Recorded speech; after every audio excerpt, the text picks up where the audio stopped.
Nasubukan mo na bang maligaw at kailangan mong magtanong ng direksyon? Mas mabuti kung hindi lamang sabihin ng isang tao ang daan, kundi ipakita rin niya ito. Maligayang pakikinig sa isa na namang pag-aaral sa Mini Bible College. Sa pag-aaral na ito, sinisimulan nating suriin ang lahat ng aklat sa Bagong Tipan, simula sa 4 na ebanghelyo. Nalalaman ng ating guro ang daan sa kasulatan at tayo ngayon ay nasa isang paglalakbay. Tinutuklas natin ang mga katotohanan tungkol sa buhay ni Jesus, ang Mesyas. Matututunan natin ngayon kung bakit hindi naparito si Jesus upang ituro ang daan, kundi upang ipakita sa atin na siya ang daan, ang katotohanan at ang buhay. Samahan natin ang ating guro sa ating aralin sa programa na may bilang NTS 3 at pinamagatang ang mga ministeryo ng Mesyas. Mula sa Mini Bible College, atin nang pakinggan ang mga turo ni Pastor Dick Woodward sa saling Tagalog na iatid sa atin ni Pastor John Holly.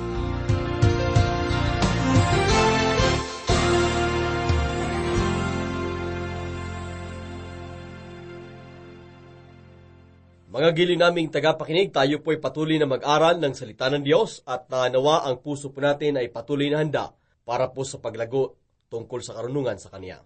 Sinabi po ni Jesus sa banal na kasulatan, "Ako ang daan at ang katotohanan at ang buhay. Sino man ay hindi makakarating sa Ama, kundi sa pamamagitan ko. Ama, niluwalhati kita sa lupa sa pagtatapos ko ng gawaing ibinigay mo sa akin." Yan po ay sa Juan, Kabanata 14, talatang 6, at sa Kabanatang 17, talatang 4. Maligayang pakikinig po sa isa na namang pag-aaral dito po sa ating programang Mini Bible College. Sa pag-aaral na ito, sinisimulan po nating suriin ang lahat ng aklat sa Bagong Tipan. Simula po sa 4 na ebanghelyo, ang mga talatang ganito na binasa po natin mula po sa ebanghelyo ay nagbibigay po sa atin ng pagpapakilala tungkol sa 4 na ebanghelyo ni Mateo, Marcos, Lucas at Juan. Ang mga ebanghelyo ay mabuting balita na si Jesus ay naparito at naparito siyang may misyon. Nalalaman niya kung ano ang kanyang misyon. Si Jesus ay may kahangahangang pagkahumaling o kaya ay obsesyon upang gawin at tapusin ang lahat ng mga gawaing ibinigay sa kanya ng Ama. Hinati po ang kapanahunan ng kasaysayan ng mundo. Sa panahong bago siya nabuhay sa mundo, at pagkatapos ng buhay niya sa mundo. Dahil nagawa niya ang lahat ng mga gawaing ibinigay sa kanya ng Ama. Nang sinabi po ni Jesus sa Ama, "Niluwalhati kita sa lupa dahil natapos ko ang mga gawaing ibinigay mo sa akin." Ano ang mga gawaing ito? Maaari po nating basahin ang mga ebanghelyo upang hanapin ang mga gawaing ito. Inisip po ng mga sumulat ng ebanghelyo na ang kamatayan ni Jesus ay malaking bahagi ng kanyang gawain, kaya naman naglaan sila ng maraming kabanata para po dito. Ngunit hindi lang naman ang kanyang kamatayan sa krus ang kanyang ginawa. Nung mabuhay siya sa lupa, ipinakita niya sa atin ang buhay at kung papaano mabuhay ang taong may kaugnayan sa Diyos. Habang isinasaalang-alang mo ang ministeryo ni Jesus, dapat mo ring tingnan ang kanyang ministeryo ng pagtubos. Ito po ang kanyang kamatayan sa krus at ang lahat ng kahulugan nito. Ngunit obserbahan mo rin ang mahimalang gawaing pagpapagaling ni Jesus. Ang kanyang ministeryo ng pagpapagaling ay hindi lamang pisikal na pagpapagaling kundi spiritual na pagpapagaling din. Noong ang babae sa may balon ay maipanganak na muli o nakaranas ng spiritual na relasyon sa kanya, at maging ng magbagong buhay si Sakeo, nang ang mga taong tinatawag na makasalanan ay makaranas ng pagbabagong buhay, ang mga ito ay halimbawa ng espiritual na pagpapagaling, na madalas nagbibigay daan patungo sa pisikal at emosyonal na kagalingan. Ang lahat po ng mga ito ang bumubuo sa mahimalang gawaing pagpapagaling ni Jesus. Halos 1/3 ng mga salaysay ng ebanghelyo ay magsasabi po sa atin ng tungkol sa mahimalang gawain ni Jesus. Magpatuloy po tayo sa ating pagsusuri. Kapag babasahin mo ang mga ebanghelyong ito, lalo na po ang ebanghelyo ni Marcos, Obserbahan mo ang pagbibigay diin nito sa mga pagpapalayas ng mga masasamang espiritu. Nauunawaan po ng mga misyonaryong nagtuturo sa mga taong sumasamba sa dyablo at nagsuko ng kanilang mga sarili sa kapangyarihan ng kasamaan ang pangangailangan para sa pagpapalayas ng demonyo. Hindi ginagawang biro ng mga misyonaryo na tumutulong sa mga taong kagaya po ng mga ito ang tungkol sa pananakit at pagsanib ng mga demonyo sa mga tao. Makikita po natin, mahal naming tagapakinig, na kapag hinaharap ni Jesus ang mga taong may karamdaman at nangangailangan ng pagpapagaling, pansinin mo kung paano kadalas na ang kinakausap ni Jesus ay ang mga demonyo na sumanib sa mga tao. Hindi ko maiwasang isipin kung ano kaya ang mangyayari kapag dumating si Jesus sa lupa ngayon at bisitahin niya ang ating mga ospital para po sa mga may karamdaman sa pag-iisip. Marahil sa ilang mga kaso, isasantabi niya ang ating mga kaalaman sa psikolohiya at tuwiran niyang kakausapin ng mga demonyo. Kung ang dahilan ng problema ng ilan ay ang mga demonyong sumanib sa kanila, at kung hindi ito batid ng mga taong tumutulong sa kanila, papaano nila matutulungan ang mga taong ito? Paano sila mapapagaling at makalabas na mula sa ospital?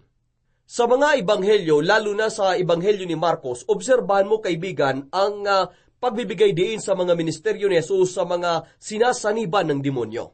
Dito po magiging mahalaga ang paniniwala mo kung sino si Jesus at kung ano siya. Habang binabasa mo ang mga salaysay sa ebanghelyo tungkol po sa pagpapalayas ni Jesus sa mga demonyo, sasabihin mo bang kung darating si Jesus ngayon, mas marami siyang matututunan tungkol sa psikolohiya kaysa nalalaman niya noon? Ngunit sasabihin ko na hindi ka mag-iisip ng ganito kung tunay mong nauunawaan kung sino siya. Siya ay Emmanuel, na ang ibig sabihin ay kasama natin ng Diyos. Sinabi ni Jesus, "Ako ang daan, ako ang katotohanan, ako ang buhay." Kung siya ay Diyos na nagkatawang tao, hindi mo sasabihin hindi niya nalalaman ang kanyang ginagawa noon. Mahigit 2,000 taon na ang nakalipas at kung darating siya ngayon, iba ang gagawin niya kumpara po sa ginawa niya noon. Habang binabasa mo ang mga ebanghelyo, huwag mong kaligtaan ang ginawa niyang pagpapalayas ng mga demonyo sa mga tao. Sa palagay ko, ang bahaging ito ng gawain ni Jesus ay kumakatawan sa isang dakilang realidad. Mayroong mundo ng mga espiritu at mayroong digmaang espiritual na nagaganap. Sinasabi po sa atin ng Bagong Tipan na ang mundo ng espiritu ay mabuti o masama. May mga mabubuting espiritu at masasamang espiritu sa espiritual na mundo. Tayo po ay pinaaalalahanan ng banal na kasulatan na subukin ang mga espiritu upang malaman kung sila ay sa Diyos o hindi. Hindi po natin dapat ipaubaya ang ating sarili sa kahit kaninong espiritu na nasa mundo ng espiritu at isipin na ang mga espiritong ito ay ang banal na espiritu. Dahil lamang sa ito ay may espiritual na realidad. Sinasabi po sa atin ng banal na kasulatan na mayroong espiritu si Kristo, ang banal na espiritu, at mayroon ding makapangyarihang mga espiritu sa kalaliman.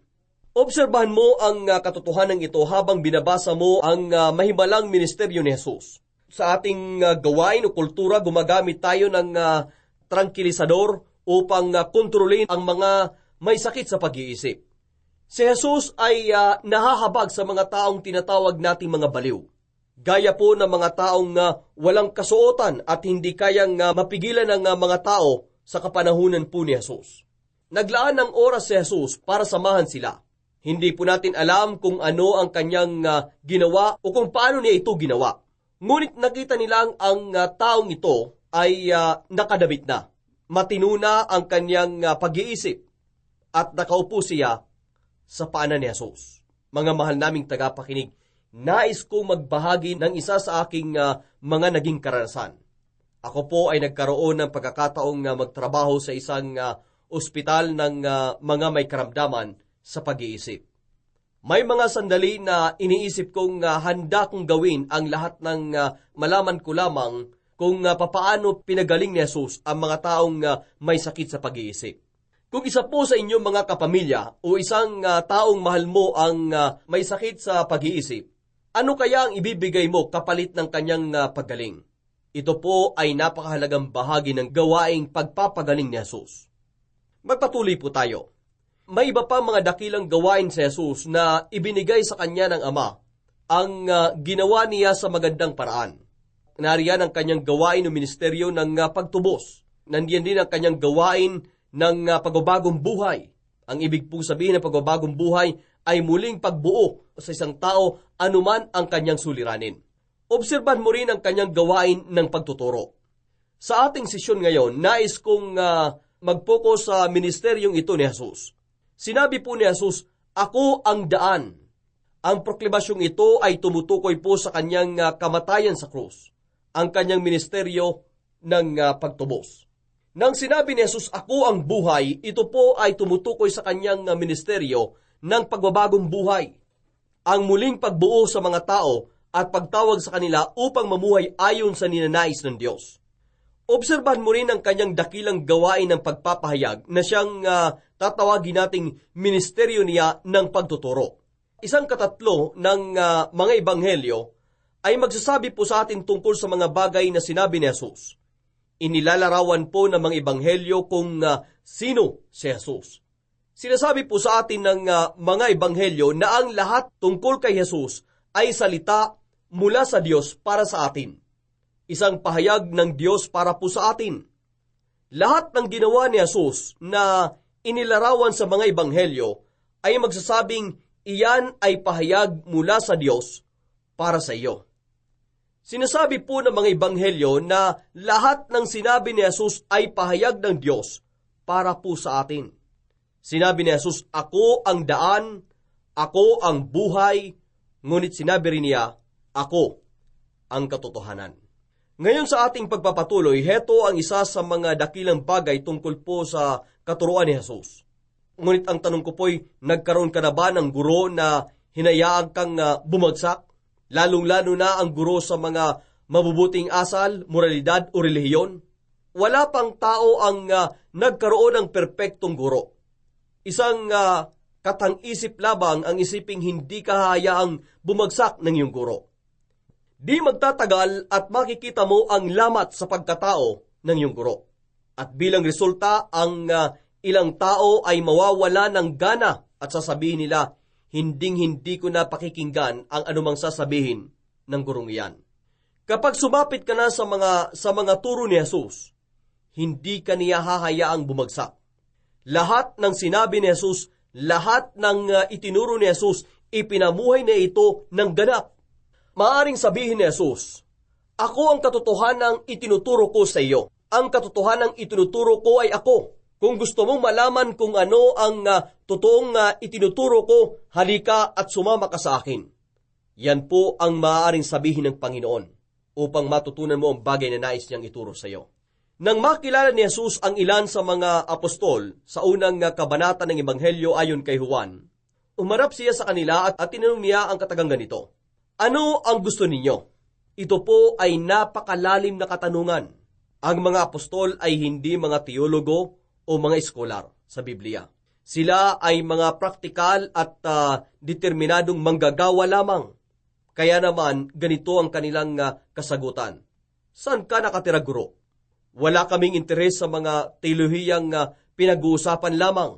Nais naming malaman kung ang iyong itinuturo ay totoo. Saan mo ito ipinamumuhay?" Si Jesus po ay practical din na kagaya ng mga apostol. Sinabi po niya sa kanila, "Halika kayo at tingnan ninyo." At nabasa po natin, sinasabi ang ganitong, sumama sila at nakita nila kung saan siya nakatira at tumira silang kasama niya. Bawat isa sa kanila ay namuhay para sa kanya at namatay sila para sa kanya dahil sa nakita nilang magpasya silang sumama sa kanya. Ngayon, ano po ang kanilang nakita nang magpasya silang sumama sa kanya? Nakita po nila kung sino siya. Nakita nilang siya ang katotohanang itinuro niya. Ang kaniyang katuruan ay buhay at napakasagrado at napakamakapangyarihan dahil siya ay ganap na Diyos. At kapag binuksan niya ang kanyang bibig upang turuan sila, ang Diyos ang nagsasalita. Ipinapahayag ni Jesus ang lahat ng mga katotohanan ng Diyos. Ang kanyang katuruan ay nakakaantig dahil ipinamuhay niya ang mga ito. Mga mahal naming mag-aaral, makikita nating ang gawaing pagtuturo ni Jesus ay dumating sa iba't ibang sukat. Ang pagtuturong ministeryo ni Jesus ay matatagpuan po sa tinatawag nating ang mga panayam ni Jesus. Gaya po ng sermon doon po sa bundok, sa Mateo kabanatang 5, 6 at 7. Habang sinisimulan mong basahin ang Ebanghelyo ni Mateo, kapag sumapit ka na sa dulo ng kabanata 4, doon ay mababasa mo ang pagsasalarawan ng tagpo na tinatawag ng mga eskolar na ang dakilang panayam na ibinigay ni Jesus, ang sermon sa bundok. Ang panayam na ito ay hindi isang sermon sa pangkaraniwang diwa. Ang konteksto ng panayam na ito ay parang isang pulong na binuo ni Jesus. Nang isaayos ni Jesus ang unang pulong ng mga mananampalataya, nais niyang himukin silang maging bahagi ng kanyang solusyon at tugon sa lahat po ng mga suliranin ng mundong ito. Siya ay gumagawa sa napakalaking pulutong ng mga tao na may iba't ibang uri ng problema. Mag-isa lamang siyang humaharap sa mga problemang ito, ngunit gumawa siya ng isang napakahalagang bagay na nailarawan sa dulo po ng aklat ng Mateo, kabanata 4. Umakyat siya sa tuktok ng isang bundok at sinabi dito po sa Marcos, kabanata 13, talatang 13, personal niyang inanyayahan ang mga tao upang samahan siya doon. Pagkatapos, ibinigay niya sa kanila ang katuruan na magsasama-sama sa kanila bilang kanyang mga solusyon at tugon sa lahat po ng mga problema ng mga tao na naghihintay naman doon sa paanan ng burol. Ang sermon sa bundok ay isa sa kanyang pinakamakapangyarihang panayam. Pag-aaralan po natin ang panayam na ito sa mas marami pang detalye sa mga susunod nating pag-aaral. Ang pinakamahalagang panayam ni Jesus ay tinatawag nating ang panayam sa silid sa itaas. At ito po ay naitala sa Ebanghelyo ni Juan. Sinimulan ni Jesus ang kanyang ministeryo sa isang pulong at tinapos niya ang kanyang ministeryo sa isa ring pulong. Sinimulan niya ang kanyang ministeryo sa tinatawag kong ang unang pulong ng mga mananampalataya, doon po sa tuktok ng isang bundok kung saan ibinigay niya ang sermon sa bundok. Nang matapos ni Jesus ang panayam na ito, nagbigay siya ng imbitasyon o panyaya, isang nakakahikayat na imbitasyon. Nang matapos ni Jesus ang kanyang pagtuturo, humingi siya ng isang mataas na antas ng katapatan. Hindi po natin alam kung ilan ang dumalo sa pulong na iyon, ngunit alam nating 12 tao lamang ang tumugon sa kanyang hamon. Inatasan po ni Jesus ang 12 upang maging bahagi ng kanyang solusyon at tugon. Kasama sila ni Jesus sa loob po ng 3 taon. Lagi siyang kasama nila. Nang matapos na ang kanyang ministeryo, muling pinulong ni Jesus ang 12 sa silid sa itaas at nagbigay uli siya ng isa pang panayam. Itinala ng kabanata 13 hanggang sa 16 ng Ebanghelyo ayon kay Juan ang panayam na ito. Tinawag ko ang pagtitipong ito bilang ang huling pulong ng mga mananampalataya. Ito po ang pinakamahabang panayam ni Jesus. Karamihan po sa kanyang malalalim na panayam ay matatagpuan sa unang pulong ng mga mananampalataya at sa huling pulong ng mga mananampalataya.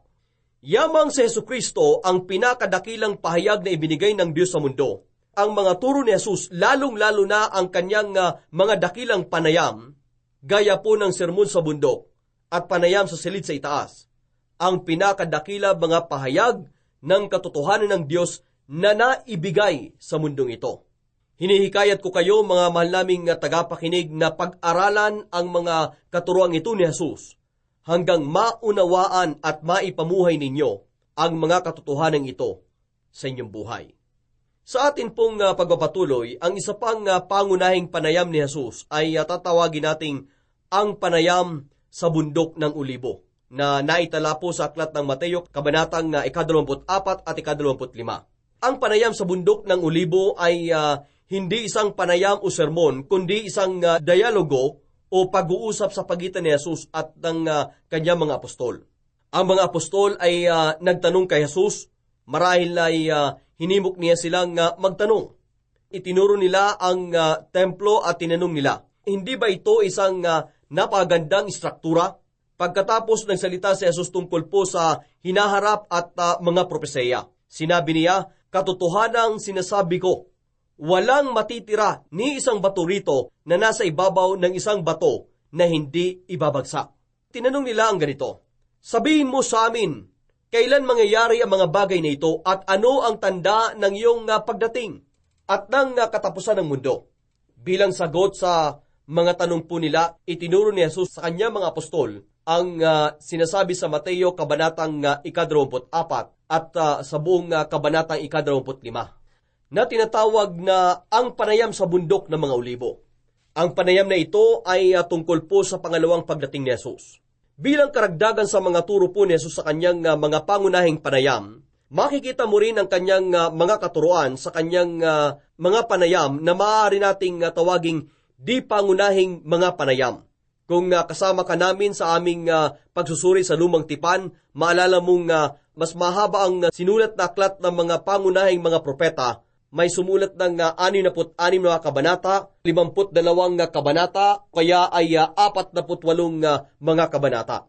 Natutunan din po natin sa ating pagsusuri sa Lumang Tipan na may mga propeta na tinawag nating di pangunahing mga propeta, hindi dahil sila ay mas mababa kaysa sa mga pangunahing propeta, kundi dahil naisulat nila ang kanilang mga mensahe sa mas maikling mga aklat. Sumulat sila ng isa o ilang mga kabanata lamang, ngunit hindi sila mas mababa kaysa sa mga propeta na sumulat ng 66 na mga kabanata.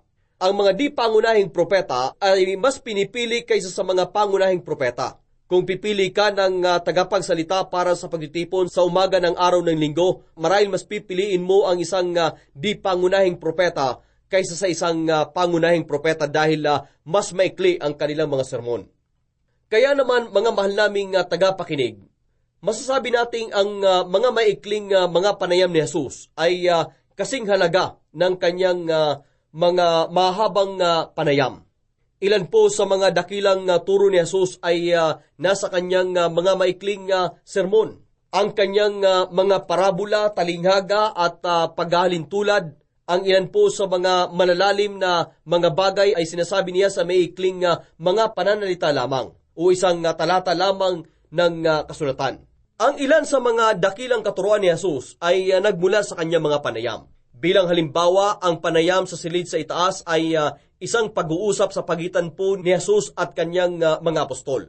Kapag binasa mo ang Juan, kabanatang 13, 14, 15, at 16, obserban mong sila ay nakaupo paikot sa isang mesa at nagtatanong sila kay Jesus. Mga mahal naming tagapakinig, sa atin pong pagbabasa ng mga ebanghelyo, makikita rin natin na madalas masama sa isang dialogo o usapan si Jesus. Kung minsan ang usapan ay nagiging marahas, minsan makikita mo si Jesus sa isang marahas na pakikipag-usap sa mga taong nais pumatay sa kanya. Ang mga relihiyosong grupo ay nangangamba dahil kay Jesus. Ang ilan po sa mga malalalim na mga pananalita ni Jesus ay nagmula sa mga pakikipag-usap na ito, bilang tugon po sa bagay na sinabi sa kanya o kaya naman ay bagay na itinanong niya sa kanila. Anumang sandali na may sasabihin si Jesus, anuman ang konteksto kung saan niya sinabi ito, ito ang katuruan ni Jesus. Si Jesus ang pinakadakilang guro na nabuhay sa mundo. Lagi siyang nagtuturo, kaya naman maingat mong obserbahan ang mga turo ni Jesus habang binabasa mo ang mga ebanghelyo. Bilang buod, ito po ang mga gawaing nais magawa ni Jesus sa mundo. Ito ang kanyang mga kahangahangang pagkahumaling o obsesyon. Ang kanyang gawain ng pagtubos at pagbabagong buhay at pagpapahayag. Ang mga ito ay magbibigay sa iyo ng magandang gabay sa pag-aaral sa mga gawain ni Jesus. Hanapin mo ang mga gawain ito ni Jesus sa iyong pagbabasa ng mga ebanghelyo. Kaibigan, habang inoobserbahan mo ang mga turo ni Jesus, obserbahan mo nga si Jesus ay may sistema ng pagpapahalaga. Lahat naman tayo ay may sistema ng pagpapahalaga. Ayon po sa diksyonaryo, ang pagpapahalaga ay ang ibinibigay nating kalidad ng isang bagay kung ito ba ay mas mahalaga, kaibig-ibig, kapakipakinabang o hindi. Gamit po ang ganitong pakahulugan sa ating isipan, obserbahan mong si Jesus ay may sistema ng pagpapahalaga.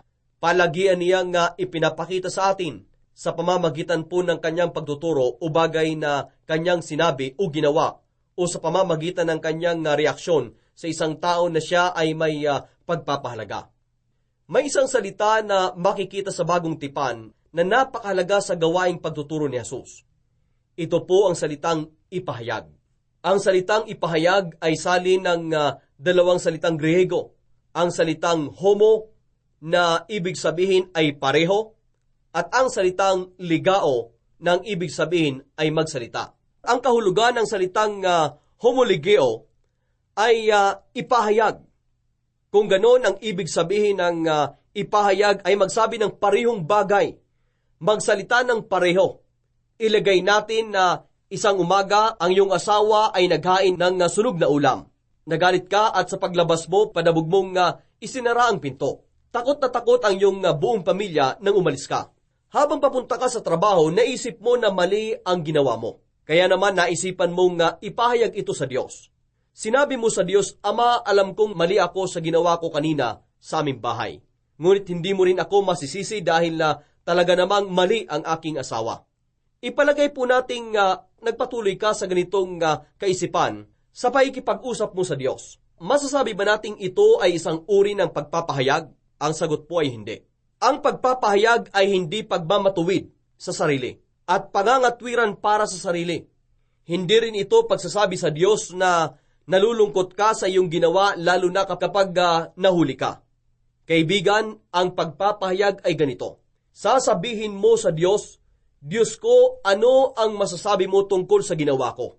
Kung nalalaman mo ang sinasabi ng banal na kasulatan, alam mo kung ano ang sasabihin ng Diyos tungkol sa ginawa mo. Pagkatapos sasang-ayon ka sa sinasabi ng Diyos, sasabihin mo ang katulad ng sinabi ng Diyos at sasang-ayon ka sa Kanya na mali ang ginawa mo. Ito ang tunay na kahulugan ng pagpapahayag. Magpatuloy po tayo.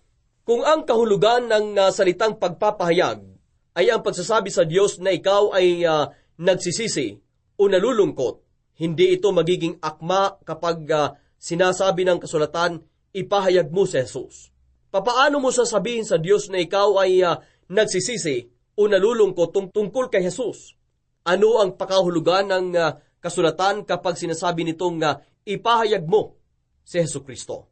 Ang ipahayag si Jesucristo ay nangangahulugang sundan siya sa pamamagitan ng mga ebanghelyo, at kapag may ginawa siyang isang bagay, kapag may ipinahayag siya tungkol sa kanyang sarili, kapag may sinabi siya patungkol sa pagpapahalaga, ganun din dapat ang sasabihin mo. Sasabihin mo kung ano ang sinasabi ni Jesus. Sasang-ayon ka sa Kanya. Sasabihin mo rin kung ano ang sinabi niya tungkol sa isang pagpapahalaga. Kapag ginawa mo ito, kaibigan, pag-aalabin nito ang iyong buhay. Kaya naman hinihimo kitang gawin mo ito. Hinihikayat kitang basahin mo ang mga ebanghelyo at ipahayag mo ang mga pagpapahalaga ni Jesucristo. Ito po ay isang magandang paglapit sa gawaing pagtuturo ni Jesus. Mga mahal naming tagapakinig, mayroon pang isang kaisipan ang nais kong ibahagi sa inyo habang binabasa ninyo ang mga ebanghelyo. Ito po ang tinatawag ng mga eskolar na problemang sinoptiko. Ang unang tatlong mga ebanghelyo, Mateo, Marcos at Lucas, ay tinaguriang ang sinoptikong ebanghelyo dahil ang nilalaman ng mga ebanghelyong ito ay magkakapareho. Kapag binasa mo ang ebanghelyo ni Juan, makikita mong ang nilalaman nito ay hindi katulad ng nilalaman ng Mateo, Marcos at Lucas. 70% ng nilalaman ng ebanghelyo ni Juan ay hindi po matatagpuan sa mga ebanghelyo ni Mateo, Marcos at Lucas. Marami sa mga mababasa mo sa Ebanghelyo ni Juan ay ang hindi mo malalaman maliban sa pagbasa mo sa Ebanghelyong ito. Tanging si Juan ang nagsabi sa atin tungkol sa pakikipag-usap ni Jesus kay Nicodemo. Tanging si Juan din ang nagsabi tungkol sa pakikipag-usap ni Jesus sa babaeng Samaritana sa balon ng tubig. Sinabi ko po sa inyo, mga mag-aaral, sa ating mga naunang pagsusuri, na ang ating pagsusuri ay hindi pandalubhasang pag-aaral. Ngunit gaya po ng sinabi ng mga eskolar, dahil sa pagbabasa nila sa mga ebanghelyong ito, na ang ebanghelyo ni Marcos ang unang naisulat sa mga ebanghelyo. Pagkatapos dinagdagan ni na Mateo at Lucas. Pagkatapos dinagdagan ni na Mateo at Lucas ang mga isinulat ni Marcos. Lahat po ng nasa Marcos ay nasa Mateo at Lucas din. May mga bagay sa Mateo na wala sa Marcos at mayroon ding mga bagay sa Lucas na wala din po sa Marcos. Kaya naman, mga kaibigan, ang mga eskolar ay naniniwala na naunang sumulat si Marcos at naniwala silang si Pedro ang pinagkuhanan niya ng mga impormasyon. Maikli lamang ang sinulat ni Marcos. Kung ikaw ay kumukuha ng kursong pamamahayag o kaya ay periodismo sa kolehiyo, magandang basahin mo muna ang Mateo at Lucas bago mo basahin ang Marcos. At tingnan mo kung papaano sinasabi ni Marcos sa maikling pananalita ang mga bagay na sinabi ni Mateo at Lucas. Ang aklat ni Marcos ay isang modelo ng maikling pamamahayag. Ngayon marahil naramdaman ni Mateo na may mga bagay tungkol kay Jesus na hindi ibinahagi ni Marcos. At inilagay ng banal na espiritu sa puso ni Mateo ang isulat ang mga bagay na ito. Ang mga bagay na binigyang din ni Mateo ay iba sa mga binigyang din ni Marcos. Mayroon siyang mga punto na hindi nabanggit sa Marcos. Malinaw po na ganito rin ang naramdaman ni Lucas. Paglipas po ng ilang taon, sumulat din si Juan dahil naramdaman din niya na may mga bagay tungkol kay Jesus na hindi natalakay ni na Mateo, Marcos at Lucas. Sa panahon ng isulat ni Juan ang kanyang ebanghelyo, mayroon ng maling paniniwala na nakasentro sa katauhan po ni Jesucristo. Ang perspektibo na inilagay ni Juan sa kanyang ebanghelyo ay ito. Si Jesucristo ay Diyos na nagkatawang tao. Dahil ang nilalaman ng mga ebanghelyo ni na Mateo, Marcos at Lucas ay magkakatulad at ang nilalaman ng ebanghelyo ni Juan ay naiiba sa tatlong ebanghelyo. Magkakasama nating pag-aaralan ang ebanghelyo ni na Mateo, Marcos at Lucas. Pagkatapos ihiwalay po nating pag-aaralan ang ebanghelyo ayon kay Juan. Mga mahal naming mag-aaral, ang bawat katuruan, panayam at pangyayari sa buhay po ni Jesus na matatagpuan sa sinuptikong ebanghelyo ay ating tatalakayin. Paminsan-minsan ang mga pangyayari, mga turo, ang mga panayam ay makikita po ng 3 beses. Kung minsan makikita natin ang mga ito ng 4 na beses sa mga ebanghelyo. At kung minsan ay minsan lamang. Tatalakayin po natin ang mga ito ayon po sa pagkakasunod-sunod nila sa ebanghelyo ni Mateo at pagkatapos dadako tayo sa Lucas upang talakayin ang mga bagay na wala po sa Mateo. Yamang lahat ng nasa ebanghelyo ni Marcos ay matatagpuan din sa mga ebanghelyo ni Mateo at Lucas.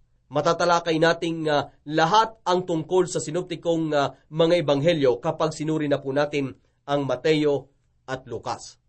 Mga mahal naming mag-aaral, sa puntong ito handa na tayo upang suriin ang isa sa mga ebanghelyo. Nais kong simulan ang ating pagsusuri ng mga ebanghelyo sa aklat po ni Mateo.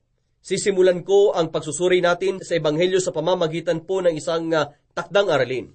Kung kasama ko kayong sumusuri sa kasulatan, nais kong hikayatin kayong gumawa ng takdang aralin tungkol po sa mga apostol. Kahit pa hindi ninyo ito maisulat, nais ko kayong hikayatin na pag-aralan ang buhay ng mga apostol. Nais kong sagutin ninyo ang mga katanungang ito tungkol po sa mga apostol na nakasama ni Jesus sa loob po ng 3 taon. Ano ang ginagawa ng apostol na ito nang makilala niya si Jesus? Ano ang pagbabagong nangyari sa gawain ng apostol bilang resulta ng pagkakilala niya kay Jesus?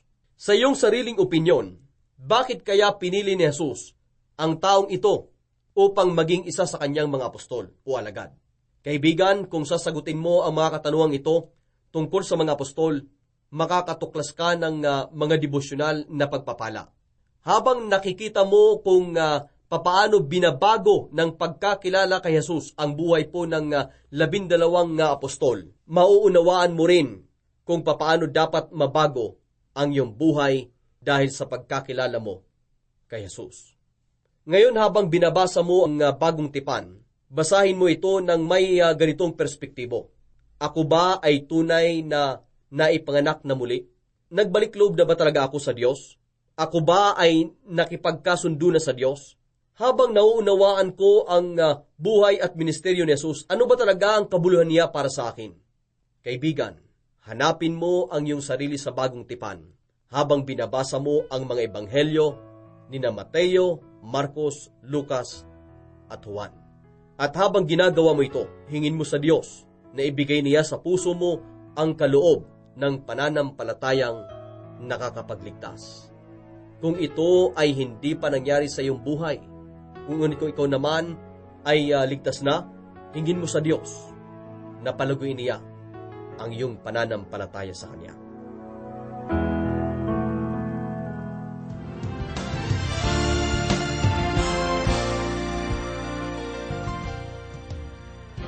Habang pinag-aaralan natin ang 12 apostol ni Jesus, matututunan nating sila ay mga pangkaraniwang mga tao lamang at ilan lamang sa kanilang may pinag-aralan. Si Pedro na naging pinuno ng mga apostol ay isang hamak na mangingisda lamang. Kung kayang gamitin ng Diyos sa mga taong kagaya nila, nangangahulugan nito na kaya rin ng Diyos at nais din niya ang gamitin ka at ako. Isuko mo sa Kanya ang iyong buhay at sabihin mo sa Kanya, nandito po ako. Gamitin mo ako. Planuhin mo ngayon na samahan kaming muli sa susunod na pag-aaral habang pinagpapatuloy natin ang pagsusuri sa bagong tipan. Nawa, pagpalain ka ng Diyos at ingatan ka niya sa Kanyang mapagmahal na pagkalinga.